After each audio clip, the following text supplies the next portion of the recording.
오늘 새벽에 함께 보실 하나님의 말씀은 구약성경 창세기 48장 17절에서 19절까지의 말씀입니다. 구약성경 창세기서 48장 17절에서 19절까지의 말씀을 함께 봉독하겠습니다.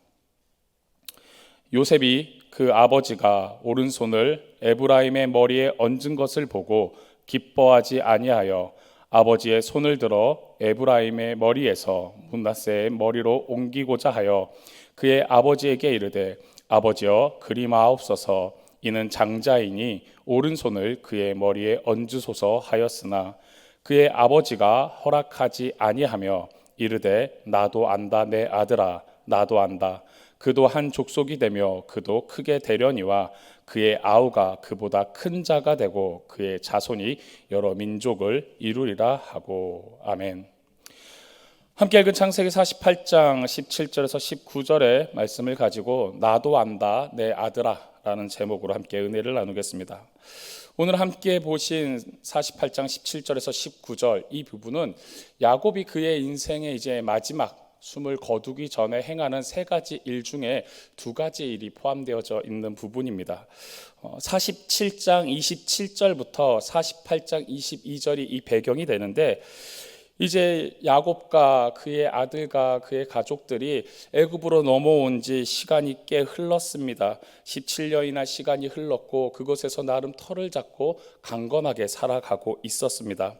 그래서 47장 27절에 이렇게 고백합니다. 이스라엘 족속이 애굽 고센 땅에 거주하며 거기서 생업을 얻어 생육하고 번성하였더라. 생육하고 번성하였더라. 이 단어는 창세기 1장부터 나오는 하나님이 하나님의 자녀들에게 주신 약속이고 하나님의 자녀들에게 원하고자 하는 하나님의 뜻이었습니다. 생육하고 번성함으로 하나님께서 주신 세상 가운데 하나님의 뜻을 따라 살아가길 원한 하나님의 언약이었다라는 거죠. 그런데 이제 야곱의 자녀들과 그 가족이 애굽 땅에서 그리고 야곱의 가문 가운데 이 생육하고 번성하라라고 했던 하나님의 뜻이 잘 이루어지고 있었음을 나타내고 있습니다. 그렇게 해서 47장 28절에 보면은 야곱이 애굽 땅에 17년을 거주하였으니 그의 나이가 147세라 29절에 이스라엘이 야곱을 뜻합니다. 죽을 날이 가까우매라고 이야기를 합니다. 이제 그의 인생의 끝자락에 그가 놓여져 있습니다. 그가 그 앞의 인생들 우리가 잘 알고 있듯이 야곱의 인생은 참 험난했습니다. 형을 속였고 아버지를 속였고 삼촌을 속였고 다시금 형을 만나러 가는 그 길 가운데 그리고 그의 인생 가운데 사랑했던 아들 요셉을 죽은 것처럼 여겨졌고 참 많은 일들이 있었습니다. 그러한 험난한 인생 가운데 이제 그가 마지막을 앞두고 유언을 준비하고 또 유언을 하는 장면입니다. 그의 인생의 마지막에 했던 세 가지 일은 이 47장 후반부인 27절부터 쭉 이어지면서 총 세 가지입니다. 하나는 요셉을 불러서 자신의 유언을 합니다. 그리고 두 번째로는 요셉의 두 아들인 므낫세와 에브라임을 불러서 축복을 합니다. 그리고 마지막으로 자신의 나머지 아들들을 모두 불러서 그들을 축복하고 그들의 삶에 대한 예언을 함으로 그의 인생이 마무리되는 것을 이 창세기 47장과 48장 그리고 49장을 통해서 우리는 알 수 있습니다. 먼저 이 야곱이 마지막으로 요셉을 불러서 그가 했던 유언은 이러합니다. 47장 29절에 이스라엘이 죽을 날이 가까움에 그의 아들 요셉을 불러 그에게 이르되 이제 내가 내게 은혜를 입었거든 청하노니 내 손을 내 허벅지 아래에 넣고 인애와 성실함으로 내게 행하여 애굽에 나를 장사하지 아니하도록 하라라고 이야기합니다. 야곱이 그의 인생 마무리가 되는 그 시점에 요셉을 불러서 이제 그에게 자신의 허벅지, 환도뼈, 허리로 해석이 되는 그 부분에 손을 넣고 맹세를 시킵니다. 그 내용은 이러합니다. 자기가 죽거든 이 애굽 땅에 자신을 묻지 말고 자신의 믿음의 조상들, 자신의 아버지, 할아버지인 이삭과 아브라함이 묻힌 그 땅에 자신을 묻어달라고 이야기를 합니다. 그 땅은 아브라함이 돈 주고 산 막벨라 굴을 이야기합니다. 지금 현재 야곱과 그의 가족은 애굽에 있습니다. 7년이라는 흉년이 끝났는데 이유는 무엇인지 모르겠지만 그 흉년이 끝난 후 10년이나 더 이미 그 땅에 거주하고 그곳에 터를 잡고 살아갑니다. 야곱이 그 애굽 땅에서 죽고 거기서 장사가 되고 무덤을 치르면요, 생각보다 꽤 큰 무덤. 그러니까 애굽이라고 하면은 우리가 흔히 알고 있듯이 미라 또는 그 피라미드처럼 큰 장례 문화가 있었습니다. 당시 자신의 아들이었던 요셉은 그 나라의 넘버 2였습니다. 죽으면은 상당히 크게 무덤을 가질 수 있었을 것입니다. 근데 그러한 것들을 탐내거나 욕심낸 게 아니라 아들 요셉을 불러서 한 마지막 유언은 자신이 죽으면은 자신의 유고를 하나님께서 약속하신 그 가나안 땅, 그 나의 선조들이 묻어있는 아브라함과 이삭이 묻혀있는 그곳에 나를 묻어달라라고 이야기를 하면서 너가 그것을 나에게 맹세하라 라고 하면서 허벅지 아래 그 환도부에 손을 넣으라고 이야기를 합니다. 당시 그 허벅지 아래 손을 넣고 하는 맹세의 의미는요, 그냥 단순하게 너가 나와 약속하자, 너가 나랑 약속한 거 꼭 지켜라, 이 정도의 의미가 아닙니다. 이 허벅지 밑에 손을 넣고 한 약속의 그 그림들은요, 아브라함이 아들 이삭의 아내를 찾을 때 그의 늙은 종을 불러서 맹세하게 하는 장면에서 등장을 합니다. 근데 그게 어떤 의미를 갖고 있냐면, 그 허벅지 밑에 손을 넣음으로 맹세를 한 사람이 만약에 그것을 지키지 않으면은 그의 모든 대가 끊어짐을 이야기합니다. 그러니까 너의 자손, 너의 대가 이 땅에서 나와 한 맹세를 지키지 않으면은 너는 끊어질 거다, 없어질 거다. 그러니까 자신의 모든 것을 걸고 하는 맹세입니다. 그리고 또 이 맹세는 아무 때나 허벅지 밑에 넣고 하는 맹세는 아니었습니다. 성경의 기록들을 보면은 특히 믿음의 조상들은 이 약속을 언제 하냐, 이 맹세를 서로 언제 하냐, 자신의 대를 이어서 살아갈 자신의 후손들 가운데 그 믿음의 대가 잘 이어지지 않을 환경들, 내 다음의 자녀들이 내가 갖고 있는 이 믿음의 유산을 갖고 잘 살아가야 하는데 그러한 환경이 되지 않을 때, 걱정이 될 때 이 맹세랍니다. 아브라함이 그러했습니다. 아들 이삭의 아내를 이제 찾아줘야 하는데 이방 여인들 가운데선 찾을 수가 없었습니다. 그렇게 하면은 믿음의 대가 끊어질 것 같았습니다. 그래서 늙은 종을 불러서 이야기하는 겁니다. 너가 이제 나랑 맹세를 하자. 이제 떠나서 이곳 말고 이 이방 여인들이 가득한 땅 말고 고향으로 가서 아내를 찾아와라. 그리고 나한테 그걸 맹세해라. 야곱도 마찬가지였습니다. 애굽에서 살면서 그의 가족들이, 그의 후손들이 거기서 잘 먹고 잘 살고 잘 누렸는데 거기서 그냥 그렇게 끝나버리면은 그 믿음의 유산이 끝나버릴 것 같았습니다. 그래서 요셉을 불렀습니다. 내 환도뼈 밑에 놓고 너가 나를 이곳에 장사하는 게 아니라 그 약속의 땅, 그 가나안 땅, 그 막벨라 굴, 내 아버지, 내 할아버지가 묻혀있는 그곳에 나를 묻어다오. 너가 그것을 내 허벅지 밑에 놓고 맹세해 달라라고 이야기를 하는 겁니다. 그 맹세 가운데 요셉이 그리하겠다라고 이야기를 하면서 47장 마지막 31절에 그렇게 맹세를 하니까 야곱이 침상머리에서 하나님께 경배를 합니다. 그렇게 야곱이 그의 죽음 앞에 한 가지 일을 마무리합니다. 그리고 나서 요셉의 두 아들을 부릅니다. 므낫세와 에브라임입니다. 그리고 므낫세와 에브라임에게 이제 야곱이 축복을 합니다. 근데 이 축복 가운데 모습들이 어떠한 모습이냐면요, 이제 야곱이 아브라함과 이삭, 하나님께서 그의 가정과 가문과 결국 나중에 이스라엘 전체에게 하시는 그 귀한 언약들을 이어져 갑니다. 이 하나님께서 한 믿음의 언약을, 아브라함과 이삭, 야곱에게 주신 약속을 요셉에게 다시 한번 흘려보냅니다. 하나님께서 아브라함을 통해서, 이삭을 통해서 나 야곱에게 주신 약속을 이제 내 아들 요셉 너에게 준다라는 겁니다. 그런데 요셉을 그러면은 장자로 세우겠다라는 건데 요셉에게 주는 것이 아니라 요셉의 두 아들 므낫세와 에브라임에게 줍니다. 그래서 므낫세와 에브라임이 손자가 아니라 야곱의 장자로 세워지면서 12지파 중에 2지파, 그래서 요셉이 이 장자의 특권으로 더블 포션을 얻게 됩니다. 그러니까 12지파 중에 요셉 하나로 끝나는 게 아니라 요셉이 아니라 요셉의 아들 므낫세와 에브라임을 통해서 12지파 중에서 그 두 배의 축복을, 장자의 축복을 요셉이 받게 됩니다. 그래서 요셉의 두 아들 므낫세와 에브라임을 축복하는데 문제는 그 축복하는 장면 가운데 갑자기 쎄한 분위기가 이어집니다.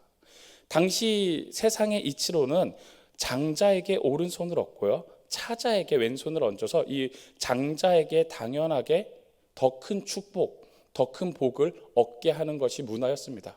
그리고 이러한 문화는 그 당시 문화뿐만 아니라 요즘 우리가 사는 세상에서도 당연하게 여겨지는 겁니다.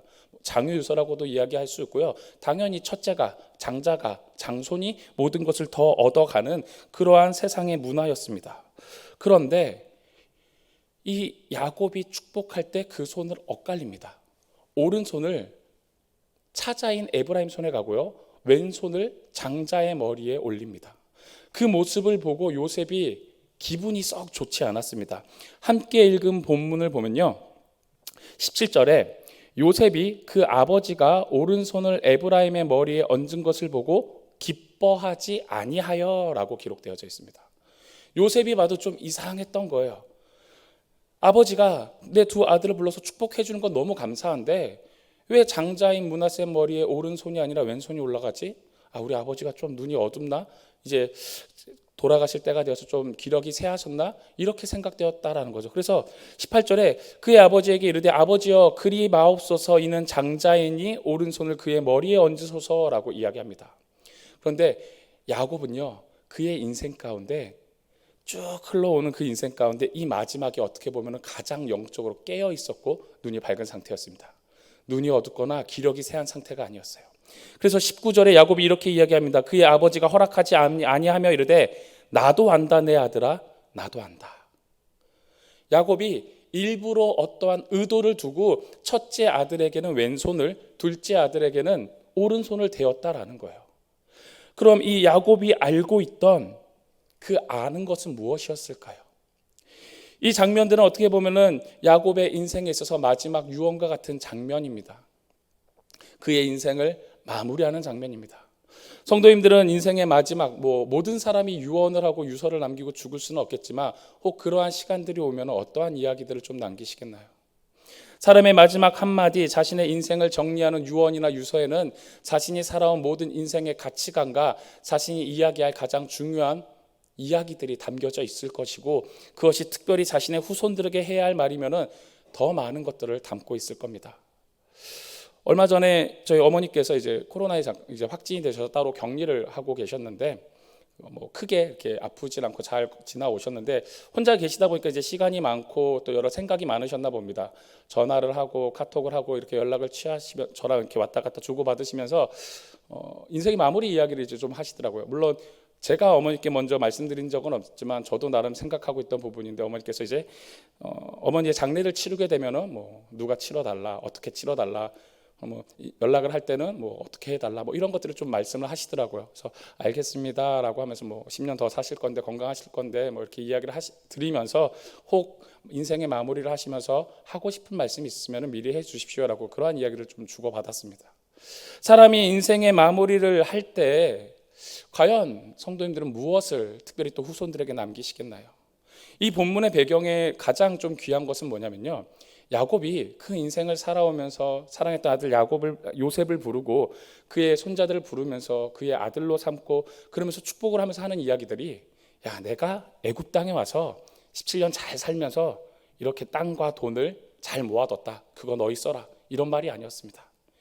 내가 죽으면은 막벨라굴에 묻어줘라, 그곳에 내가 잘 미리 사놓은 집이 있다, 땅이 있다, 이런 게 아니었습니다.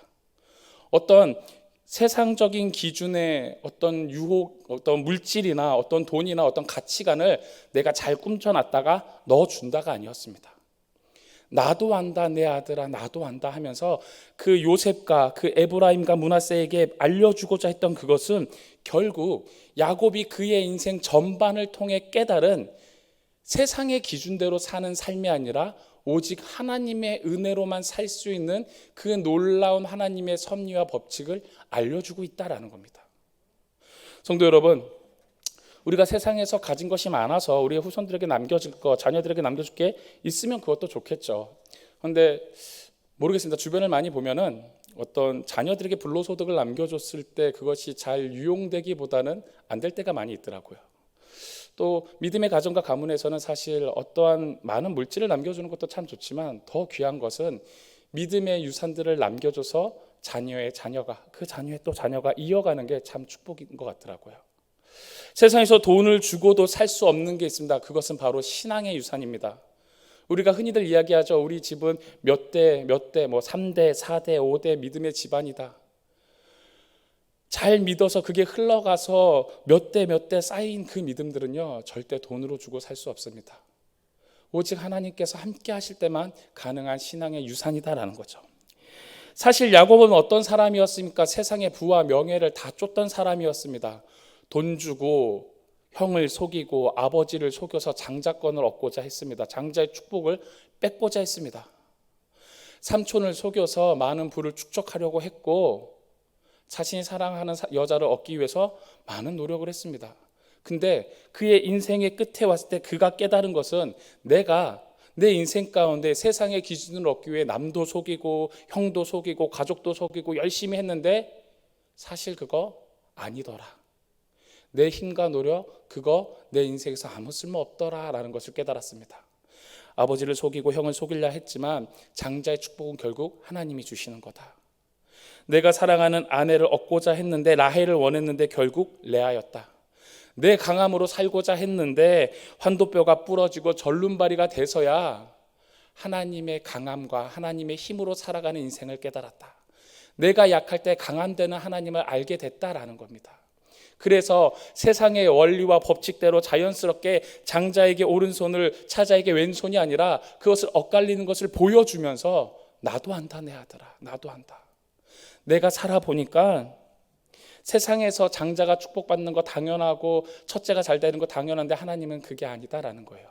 그러니까 그냥 문자적으로 첫째는 잘못돼야 되고 둘째가 더 우선이다 이런 게 아니라, 거기 안에 담겨져 있는 의미, 세상에 자연적으로 흘러가는 그 섭리와 법칙이 아니라 오직 하나님의 은혜로만 갈 수 있는 인생의 길들, 모습들, 하나님의 축복들을 이야기하고 있다라는 겁니다. 성경의 모습들은 어떠한가요? 이스마엘이 아닌 이삭이었습니다. 에서가 아닌 야곱이었고요.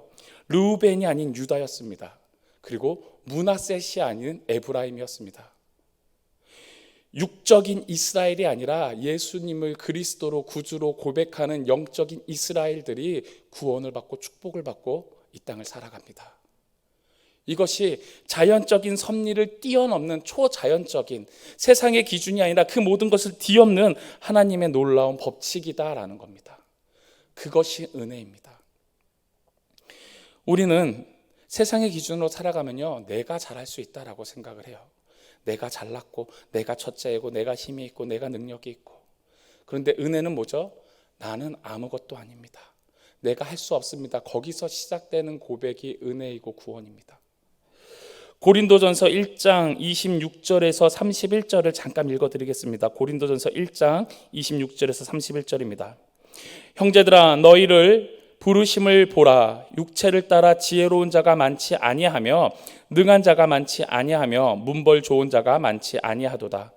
그러나 하나님께서 세상의 미련한 것들을 택하사 지혜 있는 자들을 부끄럽게 하려 하시고 세상의 약한 것들을 택하사 강한 것들을 부끄럽게 하려 하시며 하나님께서 세상의 천한 것들과 멸시받는 것들과 없는 것들을 택하사 있는 것들을 패하려 하시나니 이는 아무 육체도 하나님 앞에서 자랑하지 못하게 하려 하심이라.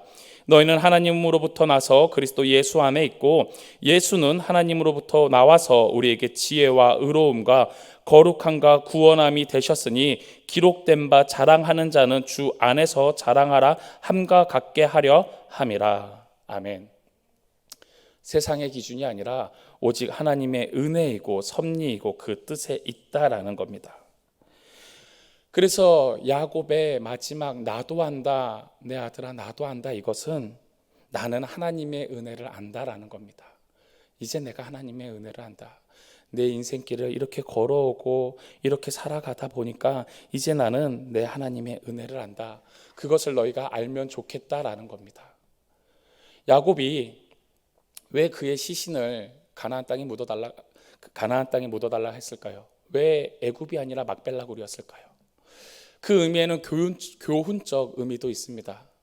그냥 애굽에서 죽고 애굽에서 묻혀져 버리면은 그의 자녀와 손들이 우리 할아버지가 우리 조상이 그냥 여기 묻어 있구나라고 생각될 겁니다. 근데 가나안 땅에 묻혀 있으면은 애굽에 살면서도 우리 할아버지, 우리 조상의 시신이 왜 이곳이 아니라 그 막벨라굴에 있습니까? 그것이 하나님이 우리에게 주신 땅이다. 우리가 결국 돌아가야 할 곳이다. 그 길 너무 험난하잖아요. 멀잖아요. 그래도 가야 한다. 그것이 하나님께서 우리에게 주신 언약이고 그곳을 잊지 않고 살아가야 한다. 그 믿음의 약속, 언약들, 축복들, 그것을 소망하며 이 땅에서 살아가야 한다. 그것들이 흘러갈 수 있다라는 겁니다. 성도 여러분, 우리는 결국 죽습니다. 끝이 있습니다. 그 죽음을 준비하고 생각하고 사는 게 종말론적인 삶입니다. 내가 이 땅에서 영원한 삶을 누리며 살아가는 것이 아니라 결국 언젠가 죽을 텐데, 그 죽음의 삶 가운데 하루하루 살아갈 때 하나님의 은혜를 기억하는 것, 하나님의 뜻 가운데 나아가는 것, 그리고 그것들이 내 대해서 끝나는 게 아니라 흘러가고 믿음의 유산을 물려주고 축복해 줄 수 있는 우리가 되어야 할 것입니다. 야곱은 그 인생의 모든 것을 통해 결국 그것을 깨달았습니다. 살아보니까 내가 때로 한때는 세상의 기준으로도 살아봤고 남도 속여봤고 내 힘으로도 살아봤는데 그게 아니었구나. 우리 인생을 좌지우지하고 인생의 가장 귀한 축복과 가장 중요한 것은 하나님의 은혜이구나. 내가 사는 게 아니라 예수로 사는 삶이구나라는 겁니다. 결국 우리 모두는 우리 후손들에게 또 내 뒤에 오는 사람들에게 무언가를 남겨줘야 할 것입니다. 성도 여러분, 어떤 유언을, 어떤 인생의 마무리를 하시겠습니까? 또 그 마지막 유언과 그 마무리를 위해서 오늘 하루를 어떻게 살아내시겠습니까? 조금 더 자세히 이야기하면 자녀들에게 무엇을 남기시겠습니까? 결국 자녀는 부모의 모습을, 부모의 등을, 부모가 걸어온 모습을 보고 따라갑니다. 부모의 신앙과 부모의 삶과 그 언행을 보고 배웁니다. 야곱이 이 뒤에 이제 나머지 아들들을 다 불러서 축복하고 예언합니다.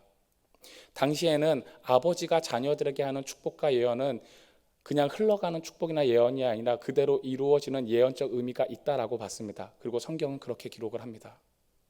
우리가 우리 자녀들에게 축복하고 기도하고 남겨주는 그 모습들은 그 자녀들의 삶을 통해 남겨질 것입니다.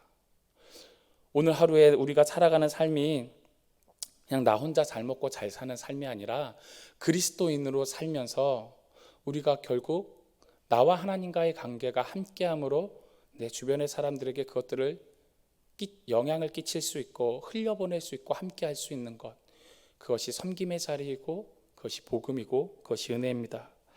장자가 아닌 차자를 축복하는 것, 세상의 논리를 당연하게 받는 것이 아니라 오직 하나님의 은혜로 사는 것입니다. 그래서 오늘 하루를 살아갈 때 오늘 우리가 당연한 세상의 기준이 아니라 우리 하루 가운데 이 세상의 기준이 깨어짐으로 하나님의 은혜만을 간구하는 것, 오늘 하루 내 기준이 깨어짐으로 내 안에 하나님의 나라가 임하고 하나님의 은혜가 임해서 내가 깨어지고 부셔지고 오직 성령님과 함께 사는 것, 오직 주의 말씀으로 사는 것, 그래서 성령 충만한 오늘 하루가 될 수 있게 기쁨과 감사함으로 살아내는 우리 모두가 되기를 주님의 이름으로 축원드립니다. 기도하시겠습니다.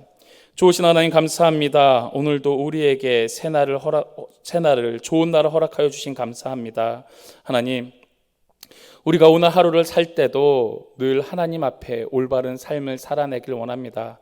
세상의 기준과 가치관을 따라 사는 삶이 아니라 오직 하나님의 은혜로 감사함으로 살아가는 믿음의 자녀들 될 수 있게 역사하여 주시옵소서.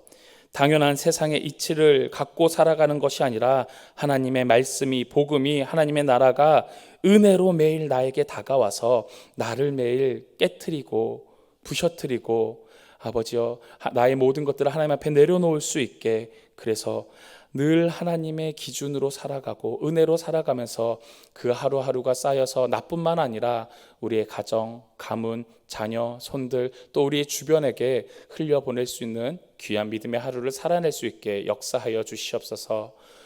우리 힘으로 살아갈 수 없음을 고백합니다. 그저 모든 것이 하나님의 은혜이므로 우리가 모든 것을 감사함으로 받고 믿음으로 승리할 수 있는 오늘 하루를 허락하여 주시옵소서.